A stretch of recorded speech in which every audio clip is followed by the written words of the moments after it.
Hello दोस्तों, आपका स्वागत है एक बार फिर से विनय सर स्टडी यूपी बोर्ड में। दोस्तों, आज का हमारा टॉपिक है क्लास 12 बायोलॉजी चैप्टर 4 वंशागत और विविधता के सिद्धांत।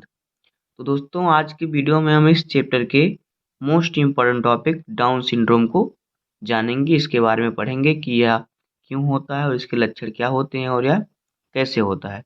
तो आइए वीडियो में लास्ट तक बने रहिए। आइए वीडियो को स्टार्ट करते हैं। तो देखिए क्या है डाउन सिंड्रोम। देखिए, डाउन सिंड्रोम को सर्वप्रथम एक अंग्रेज चिकित्सक जॉन लैंगडॉन ने सन 1862 ईस्वी में खोजा था। किसने? ये कहाँ के थे? अंग्रेज चिकित्सक, अंग्रेज डॉक्टर जॉन लैंगडॉन ने सन 1862 ईस्वी में खोजा था। यह रोग गुणसूत्रों में संख्या की अनियमित या अनियमितता के कारण होने वाले परिवर्तनों से होता है। यह जो रोग है यह गुणसूत्रों में कमी मतलब यह गुणसूत्रों के बढ़ जाने या घट जाने के कारण होता है। अनियमितता मतलब नियम से ना रहे गुणसूत्र, तो उनके कारण होता है। जैसे कि हमारा गुणसूत्र होता है 23 जोड़ी गुणसूत्र होता है मनुष्यों में। तो जैसे कि वहाँ पे जोड़ी की जगह कोई 4 जोड़ी हो जाए, मतलब एक जहाँ पे जोड़ी है वहाँ पे 4 हो जाए, 3 हो जाए, तो इसलिए होता है। देखिए और आगे क्या है।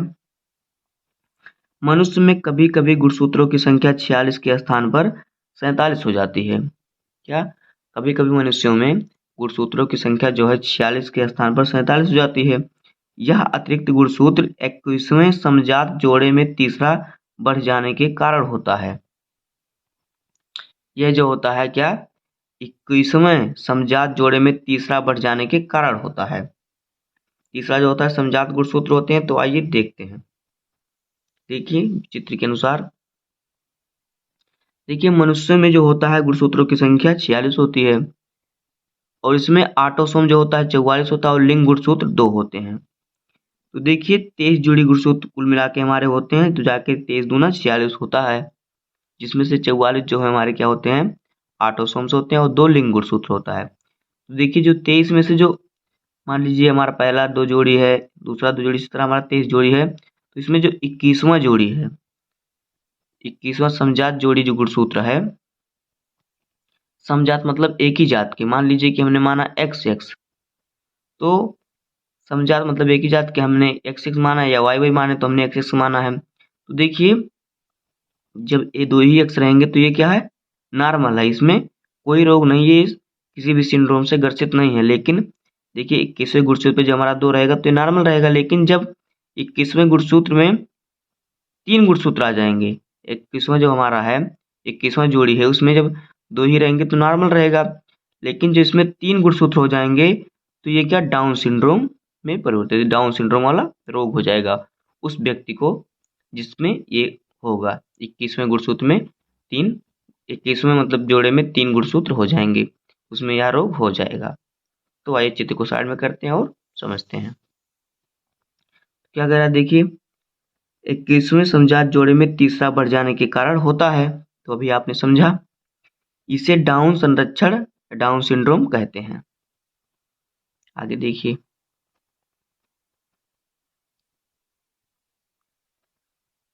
यह अतिरिक्त गुणसूत्र बच्चे की बुद्धि के सामान्य विकास को रोक देता है। ये जो हमारा हमारा देखिए जब हमारे 2 ही गुणसूत्र रहेंगे तो नॉर्मल रहेगा, लेकिन जब ये 3 हो जाएगा तो ये डाउन सिंड्रोम में ग्रसित हो जाएगा, मतलब तो इसको हम डाउन सिंड्रोम कहेंगे। तो देखिए इसके बढ़ जाने के कारण क्या क्या होते हैं, क्यों बढ़ने से इसके क्या क्या होते हैं। देखिए यह अतिरिक्त गुणसूत्र बच्चे की बुद्धि के समान विकास को रोक देता है। जो बच्चे की बुद्धि होती है, उसका दिमाग होता है, उसके विकास को रोक देता है। संख्या में अधिक गुणसूत्र का कारण प्रायः अंडकोशिका के निर्माण में होने वाली गड़बड़ी के कारण हो सकता है। अंडकोशिका, देखिए महिलाओं में जब अंडाशय फूटता है तो वहाँ पे जो अंडकोशिका का निर्माण होता है तो उनमें कुछ गड़बड़ी के कारण यह होता है, जिनमें 21वें समजात में गुणसूत्रों की संख्या 3 हो जाती है। तो ये क्या कह रहा है कि क्या कह रहा है? अंडकोशिका के निर्माण में गड़बड़ी के कारण होता है। देखिए 47 गुणसूत्रों वाली ऐसी संतान का मस्तिष्क अविकसित होता है। इनका जो मस्तिष्क होता है यह अविकसित होता है, मतलब इसका विकास नहीं हो पाता है। इनका दिमाग जो रहता है वो कमजोर रहता है, पूरी तरह से विकसित नहीं हो पाता। और देखिए क्या है, सिर गोल होता है, होंठ नीचे की ओर लटका रहता है। सिर जो होता है इनका गोल होता है और होंठ नीचे की तरह हमेशा लटके रहते हैं। माथा अनावश्यक रूप से चौड़ा होता है। अनावश्यक रूप मतलब जिसकी आवश्यकता ही ना हो। माथा जो है उनका अनावश्यक रूप मतलब बहुत ही ज़्यादा चौड़ा होता है, बाहर की तरफ निकला रहता है, इतना चौड़ा होता है कि जिसकी कोई आवश्यकता ही नहीं होती।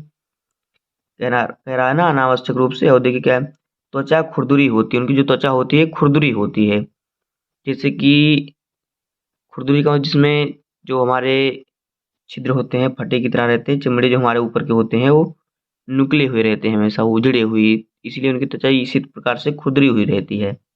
सबकी नहीं, कुछ लक्षण रहते होंगे। आंखें तिरछी तथा पलकें वलित होती हैं।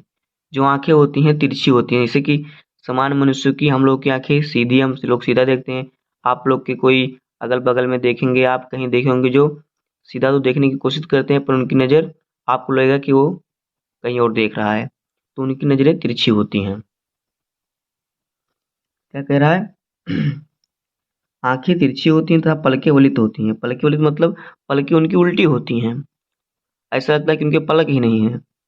और मुंह हर समय खुला रहता है, पागलों की तरह वो मंदबुद्धि ही रहेंगे, क्योंकि उनका मुंह हमेशा खुला रहेगा। जब उनके दिमाग कमी है तो उनका मुंह हर समय खुला रहता है।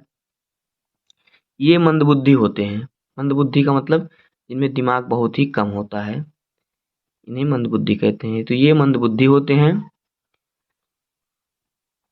और क्या होता है देखिए, इनके जनन अंग तो सामान्य होते हैं। इनके जो जनन अंग हैं, जो इनके सेक्स अंग हैं, जनन अंग, ये नॉर्मल मनुष्य की तरह ही होंगे, किंतु नपुंसक होते हैं। किंतु मतलब ये जो इनके जनन अंग होते हैं वो काम नहीं करते, मतलब नपुंसक होते हैं, किसी काम के नहीं होते। इसलिए इस आनुवांशिक रोग को मंगोलियन बेवकूफ़ी या मंगोलियन जड़ता भी कहते हैं। किस लिए? क्योंकि ये नपुंसक होते हैं और मंदबुद्धि होते हैं, इसलिए इस रोग को मंगोलियन बेवकूफ़ी या मंगोलियन जड़ता भी कहते हैं। एक बात चित्र में और समझ लीजिए आप। देखिए, मनुष्य में गुणसूत्रों की संख्या 46 होती है और जिसमें 44 ऑटोसोम्स होते हैं। देखिए 23 जोड़ी होती है, जिसमें से 22 जोड़ी ऑटोसोम्स होते हैं और जो एक जोड़ी होता है वो लिंग गुणसूत्र होता है। तो जो हमारे ऑटोसोम्स के 21वें समजात हैं, उसकी जब गुणसूत्रों की संख्या 2 रहेगी तो नॉर्मल रहेंगे, लेकिन जब उनकी गुणसूत्रों की संख्या 3 हो जाएगी तब वो डाउन सिंड्रोम से ग्रसित हो जाएंगे, उनको डाउन सिंड्रोम हो जाएगा। दोस्तों, उम्मीद है कि आपको यह टॉपिक अच्छी तरह से समझ में आ गया होगा। अगर आपको वीडियो पसंद आया हो तो वीडियो को लाइक कर दीजिएगा और चैनल पे नए हैं तो सब्सक्राइब कर लीजिए, क्योंकि आपको इसी तरह का हर सब्जेक्ट का इम्पोर्टेंट टॉपिक का वीडियो मिलता रहेगा। तो मिलते हैं किसी नेक्स्ट वीडियो में, तब तक के लिए धन्यवाद। जय हिंद।